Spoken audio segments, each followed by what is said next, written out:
relooker chez Luminel. Salon de beauté Luminel vous présente le journal. Luminel, osez être la plus belle.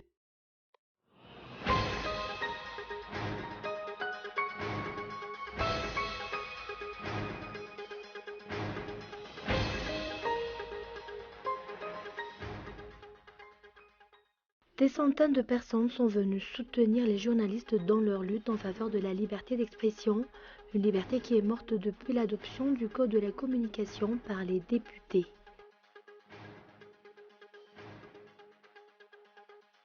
La hausse des prix à la pompe a engendré une hausse généralisée des prix des denrées alimentaires. Cependant, le salaire perçu par mois demeure inchangé. Et demain, Theresa May sera officiellement la nouvelle première ministre britannique. C'est elle qui aura la lourde tâche de concrétiser le Brexit. Elle a promis de négocier le meilleur accord de sortie possible.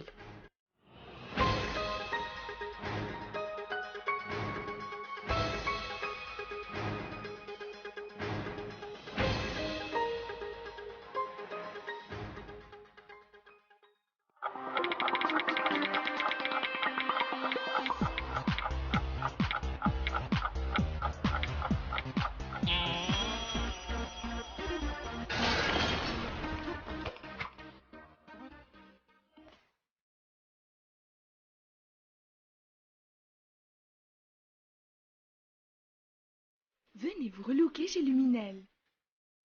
Luminel, coiffure tendance, extension cheveux, coloration, lissage brésilien, maquillage, extension cils.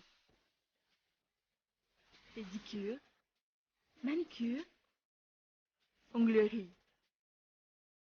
Luminel Béorir, vers escalier 1 4 foot. L'Avant Center, 4e étage, box 418. Luminel, osez être la plus belle.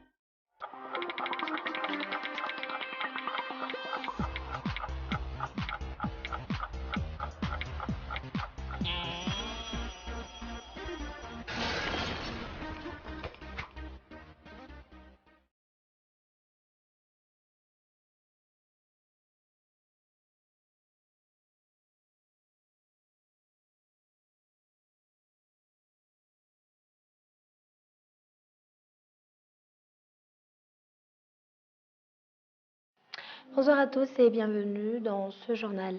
À la une, des centaines de personnes sont venues soutenir les journalistes dans leur lutte en faveur de la liberté d'expression, une liberté qui est morte depuis l'adoption du Code de la communication par les députés.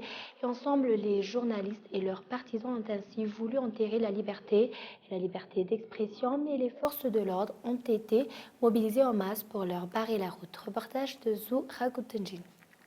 Enterrer la liberté et la liberté d'expression, c'est ce que les journalistes et les centaines de personnes venues les soutenir ont tenu à effectuer ce jour.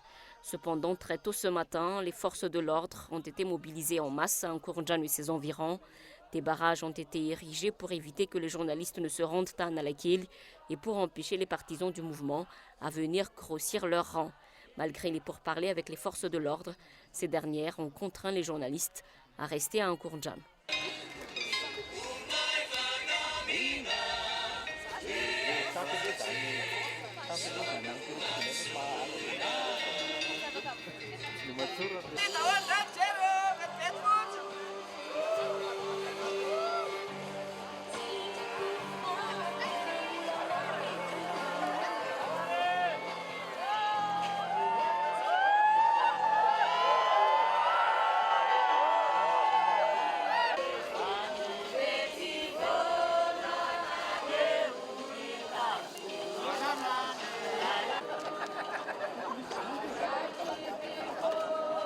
Après 3 heures de meeting, les journalistes ont décidé de mettre fin à la manifestation.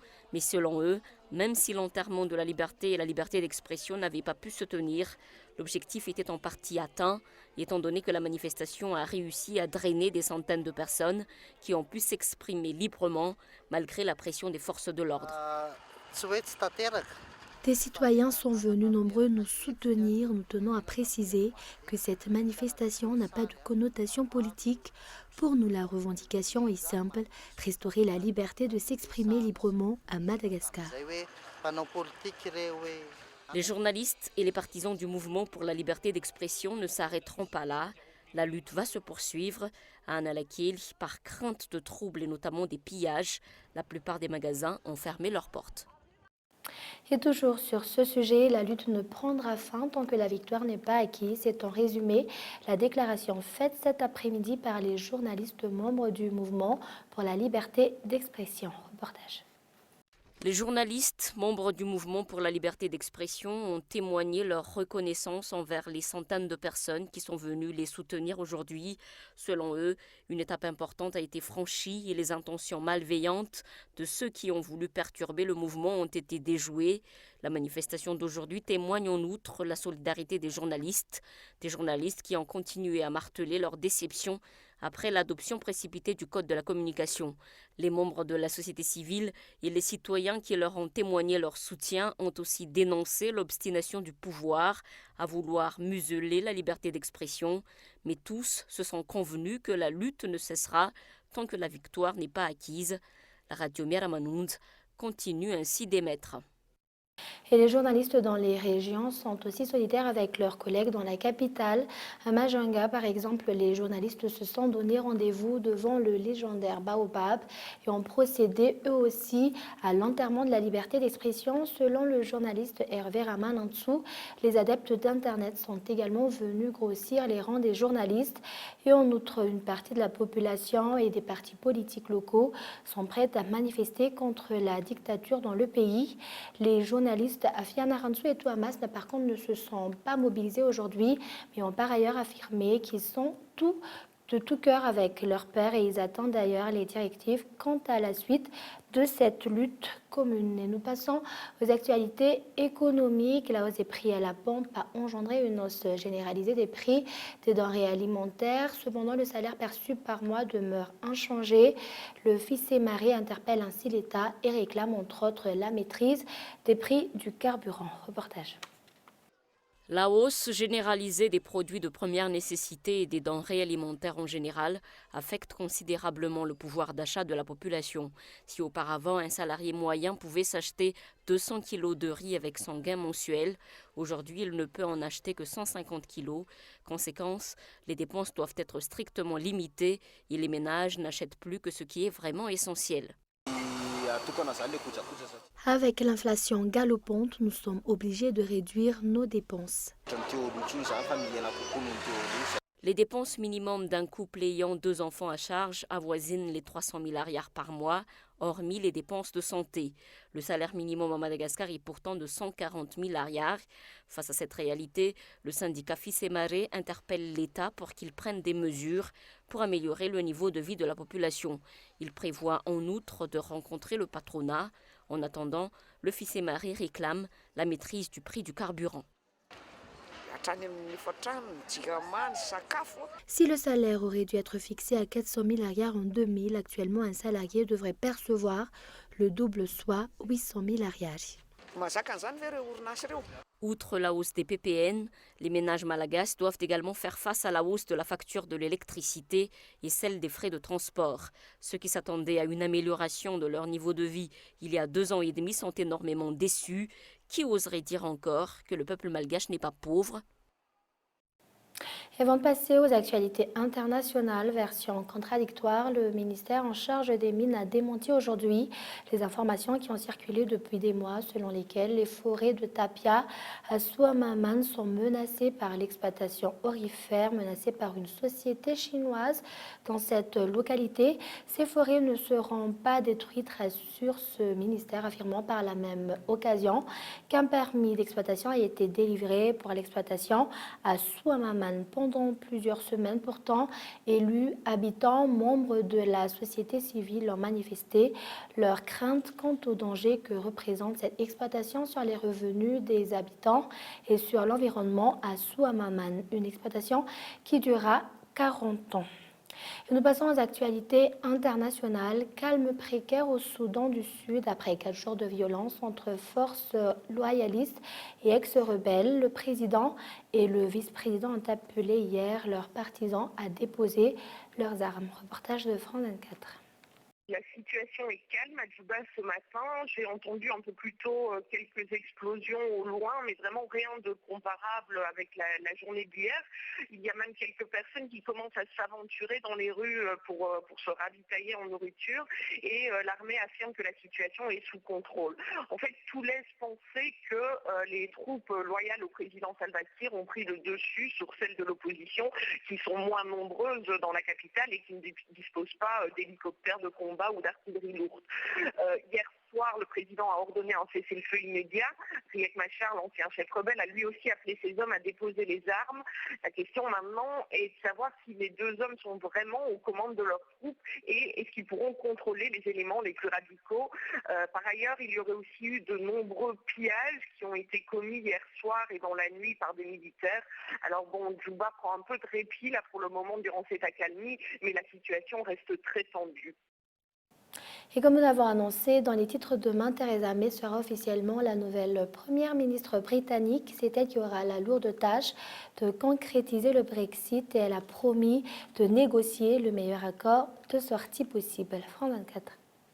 Brexit means Brexit. Theresa May a trouvé son credo pour son mandat.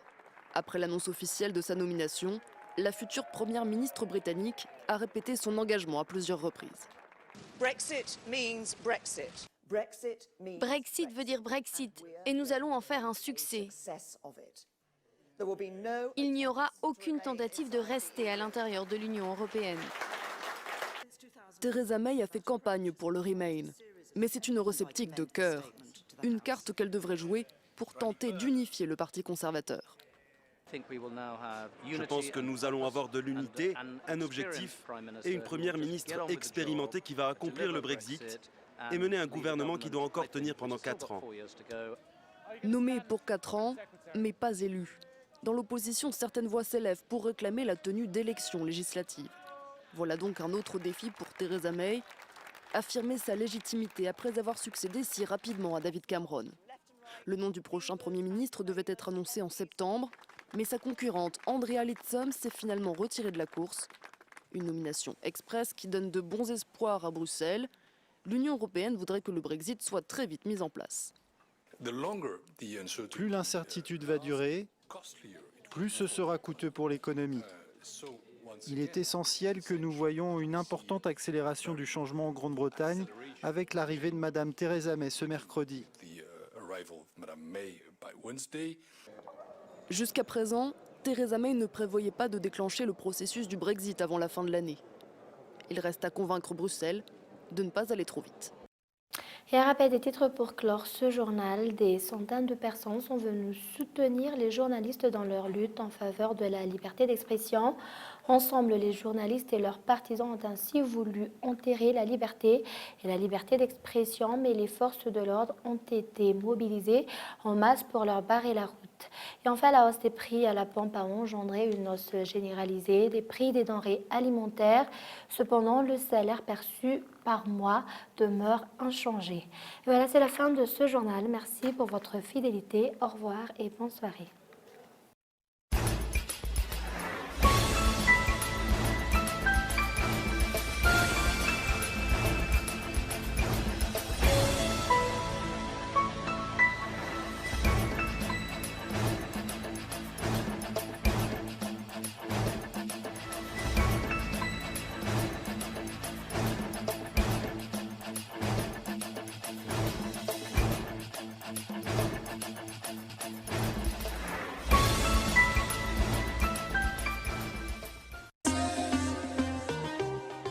Venez vous relooker chez Luminel. Le journal vous a été présenté par Salon de beauté Luminel. Luminel, osez être la plus belle.